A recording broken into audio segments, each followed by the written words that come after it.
What's up, my little grimlets? Haven't posted in a little bit. It's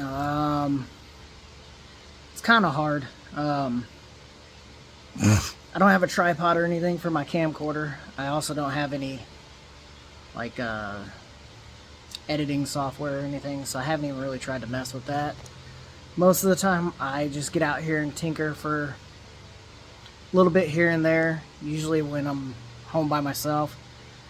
So it's kind of hard to get footage of everything, and to be honest, I'm just trying to get some stuff done. So this truck is not only a truck for my son. Like I've said, this is going to be my 15 going on 16-year-old's first car. We've been working on it off and on. It's been sitting for years, and now it's time to get it ready. But it's bigger than that.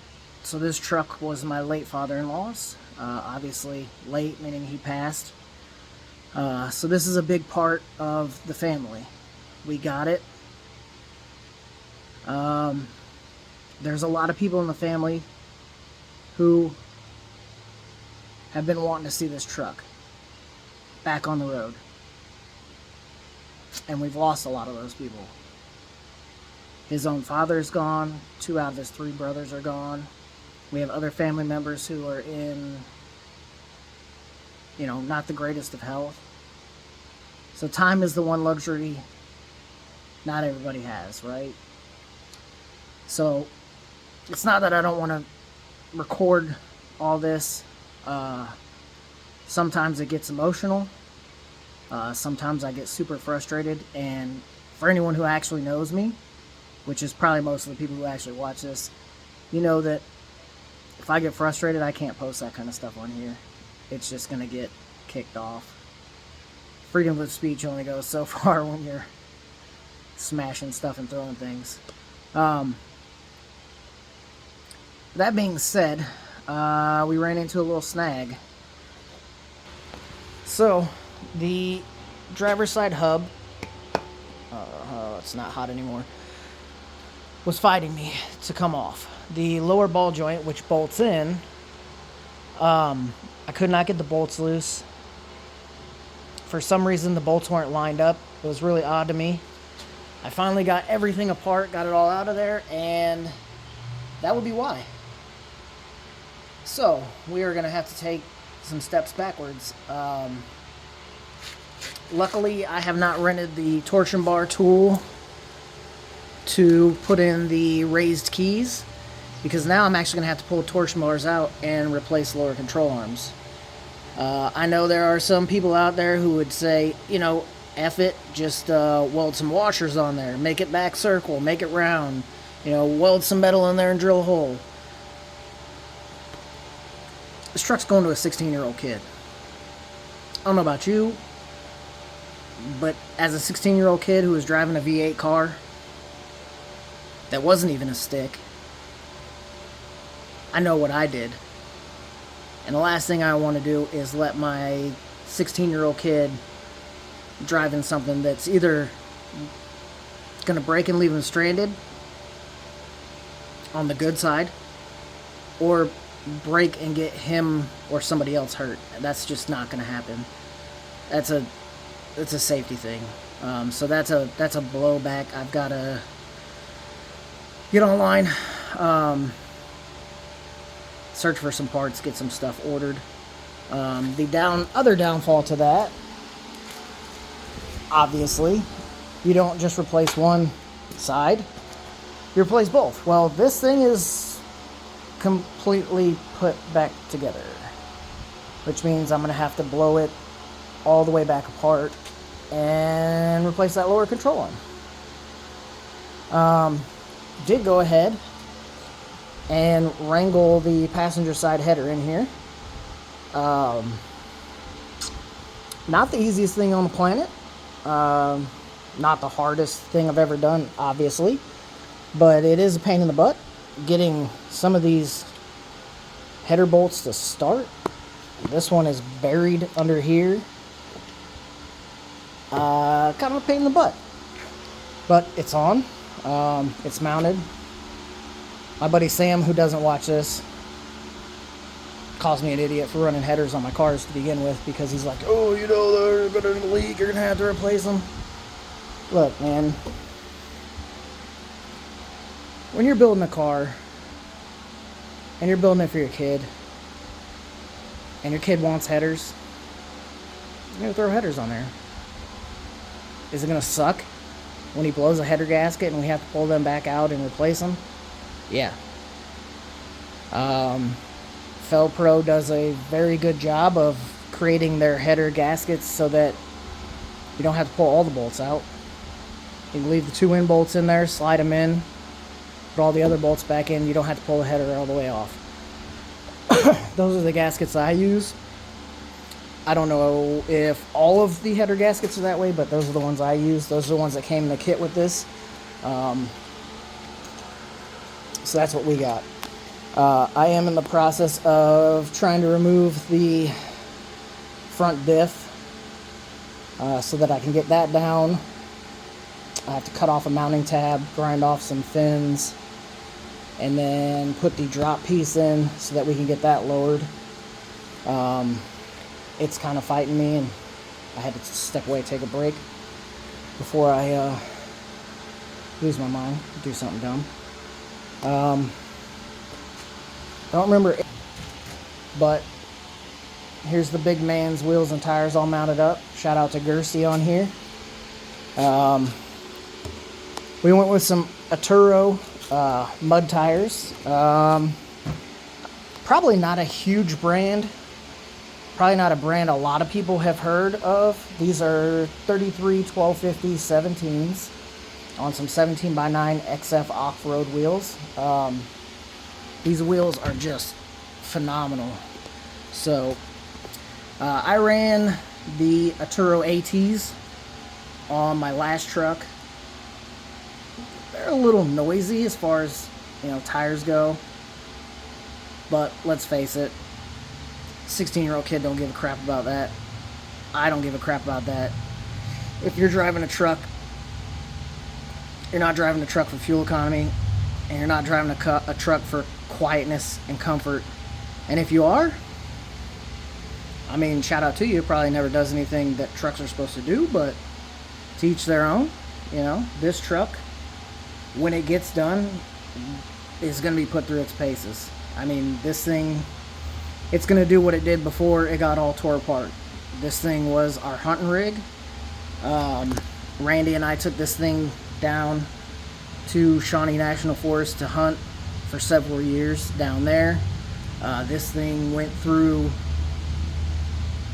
floods down there where the water was so high it literally came up to the doors, and we just chucked that thing in 4 high and let her eat. This thing has gone through the hills and the mountains.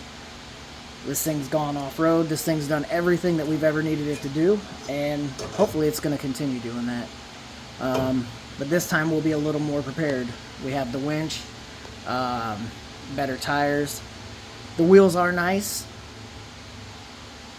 but unlike a lot of trucks that put nice wheels on, this thing's still going to get dirty. It's not just going to be a little pavement princess and drive back and forth and, oh, look at me, I look cool. You know, it'll get used. I'm also going to be starting to move on to the add a leaf back here in the back. I was reading through, and apparently I have to drop the entire leaf spring out, which is not something I was planning on doing. I was planning on just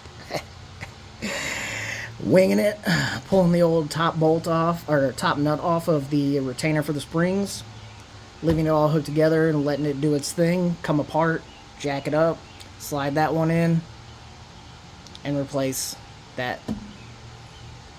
But it is telling me in the instructions I'm supposed to pull this off completely and then tear the lathe pack apart. I get it, it won't have as much tension on it. So I'm debating on what I want to do there, because that's a lot more work that I didn't plan on doing, but you know, I also don't want to lose my face. It's not the nicest looking thing, but you know, somebody likes it out there. We also are going to be having another garage. So my brother, who is the bro on here, just got a garage built at his house. We still have to do some work. It has no power, anything ran. It is bigger than mine. It's a 30 by 45, I think. Which basically means I'm gonna have another spot to go work on his projects. He's got an 81 El Camino and a 74 Chevy Nova hatchback that neither one drives. The El Camino supposedly starts. It needs brake lines ran, stuff like that. So I'm looking at getting just a complete brake line kit, all 7 pieces, front to back. Hopefully we can save the distribution block in the back and it's not all jacked up. The brake lines are like $150. If I have to replace the piece in the back, that's like another $95 or something. So I'm hoping we can just get by with just all new brake lines and then bleed the system out. And once it has brakes, the interior, somebody, not my brother, well, not that brother, decided to start ripping the dash apart for some reason. So we don't know how it all goes back together. We don't know if it's all there. I'm assuming so. I'm assuming all the parts are in the car, but that's going to be a thing in and of itself to figure out. But hopefully we can get it up and running and driving. I don't think he's too concerned about doing body work. It needs some patch pieces in the rear quarters, stuff like that. If he's wanting to do that, we can go ahead and do that. Shout out to my buddy Gersty on here, who got me the tires and stuff hooked up for me. He informed me that he's got a little mini Jeep project that he's working on that he picked up, and he wants me to paint it for him. Granted, I have not painted in quite a while, but I am willing to do whatever, and we'll get it all finished out, figure out what color he's wanting, what kind of stuff he's gotten. I gotta go get me a new gun anyway. So there's stuff I want to get painted. So at my brother's house, he doesn't know this yet, but there will be a room in there for me to set up and spray, and that'll actually open us up to getting in some more projects, helping some people out, getting some stuff done. Hopefully I can get his cars running. We're still debating on what we want to do with his Nova. He's got a small block for it that we got to go through, or leave the straight 6 in there and throw a turbo on it. Don't know yet. He hasn't decided what he wants to do. I've never messed with anything with a turbo. As far as building, I'm game to try it out, figure it out. I'm sure there's plenty of crap online I can look up and we can figure out. But ultimately it's his car. It's whatever he wants to do. He does have a small block there that we're going to have to tear back apart. It's all new parts. We just got to go through and check bearing clearances and stuff and then throw it back together. So yeah, not sure what he wants to do. He's got a ton of parts for that car for the V8 swap stuff, so I'm assuming he's probably going to want to go that way, and then we'll just keep that inline 6 and figure out a project for that. Sure, down the road he's probably going to want to V8 swap the El Camino, because right now it's a 3.8 V6, I think. It's a 81.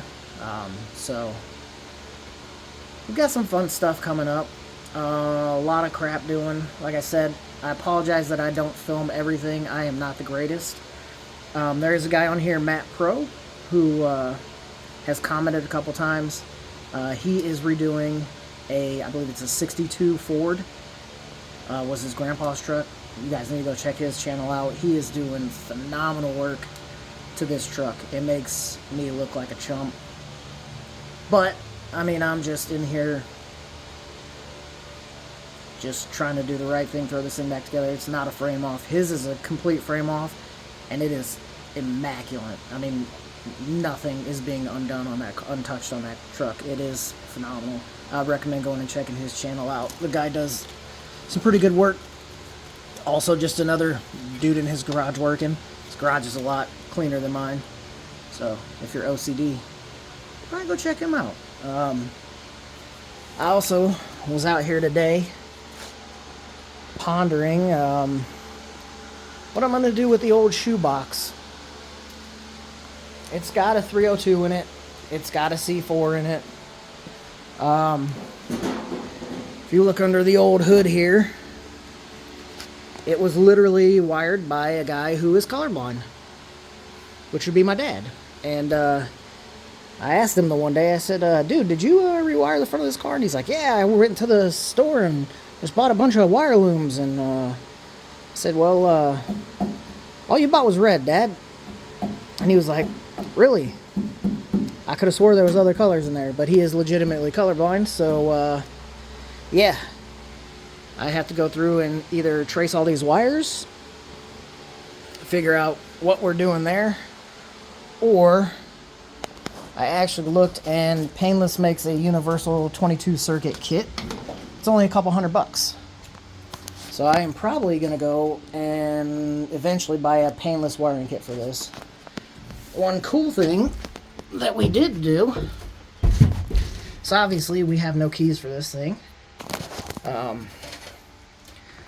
So we are going with the cool modern day in this piece. So just have it clecoed in here for now. I haven't decided if I'm gonna bolt it in, rivet it in, whatever. But you know, the old cool Fast and the Furious flip up and the old clickety clackety start button. And then we have 3 auxiliary switches. You know, we can run electric fans. We can basically run whatever we want. These things have been here since the 80s. I gotta see if they're even hooked up. Not sure.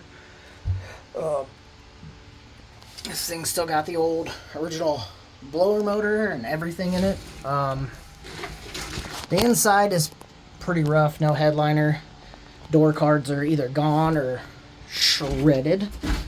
But I'm pretty sure we have all the trim for it. We even might have some extra trim. Not even sure where all this stuff goes. But floors are a little weak in spots, so I haven't decided if I'm going to buy some replacement floors or if we're going to try our hands at reproducing some of this stuff. We also don't have a brake pedal. I don't even believe there's a booster on this car. I know there's not a booster. I don't even think there's a master on this car. We have no gas pedal as far as the actual portion you put your foot on. The pedal itself is coming through the floor, but it doesn't have an actual pedal on it. We here the shifter, which you would be sitting all the way back here and your shifter is all the way down there. So we're going to have to do something there. Obviously, and get rid of the piece of the 2x4 and actually make a metal bracket for that thing to completely bolt. This car, for being as old as it is, was completely undercoated inside and out, and that's probably why it's in as decent shape as it is. It's not perfect by any means. There is actually some lead work in the back of this from, I guess, probably a wreck way back in the day. It still has the original gas tank in it. No clue if that's good or not. Probably not. However, the fuel lines ran all the way up to the mechanical fuel pump. This motor combination was put in it sometime in the 80s. Motor turns over by hand, smooth as butter. So guessing they put some ATF or something in there, some real heavy oil, but it sat for decades and it turns over smooth as can be. So we are trying to figure stuff out. Obviously I'm working on the beast truck mainly, so I can get that back on the road. Like I said, it needs to be back on the road. Keep running into little snags here and there. I have a lot going on. Family crap, work, kids. They're finishing up school. We got, football starting up soon. We have my daughter made it to state in bowling, so next weekend I'm pretty much out of town, taking her up to bowling for state, then coming straight back, and my oldest has graduation from high school on Sunday. So there's just a lot going on in a short amount of time. And we're not sponsored by anyone, I give a shout out to the parts that I use, Rough Country, Arturo tires, RF off-road wheels, Hook Road bumpers. If I think it's a quality product, I'll shout it out, but we're not sponsored by anyone except for my paycheck. And as the economy is, that's not as much anymore. So I know this video has really nothing to do with me fixing on anything, wrenching on anything, not even ranting, just sometimes you gotta talk, man. Speaking of which, if you're going through a rough time, got questions about something, car related, not car related, reach out, man. Leave me a comment. Let me know. I'll get back to you. It's not a big deal. I'm going to be making some other social pages that I can tie to this YouTube channel. So if you guys want to reach out there, I'll have that up and running soon. I'm also thinking about creating a secondary channel. So this channel is basically just going to be car stuff. I know I was talking about wanting to do outdoor stuff, but I think I'm going to create an entire another page for our outdoor adventures. Be talking about, hunting, shooting, going to the range, backpacking, planning on doing some overnighting stuff, survival stuff, just whatever you bring, you gotta have for the weekend, that kind of crap. Going through, the staples of the pack I just purchased, talking about the pack I just purchased, why I purchased it, the benefits of it, just some of that kind of stuff. Outdoor, camping, hunting, fishing, hiking. So I think I'm gonna make another channel. When I do, I'll kind of just link this channel to that channel in the comments, so that if you want to check it out, or I'll do vice versa, whatever. I'll let you know. Whenever I find time to do that. But that's what I'm planning on doing. That way this channel can be focused just on cars. So with that being said, to all the moms out there, happy Mother's Day. To everybody else, have a good day, and I will catch up with y'all later. Peace.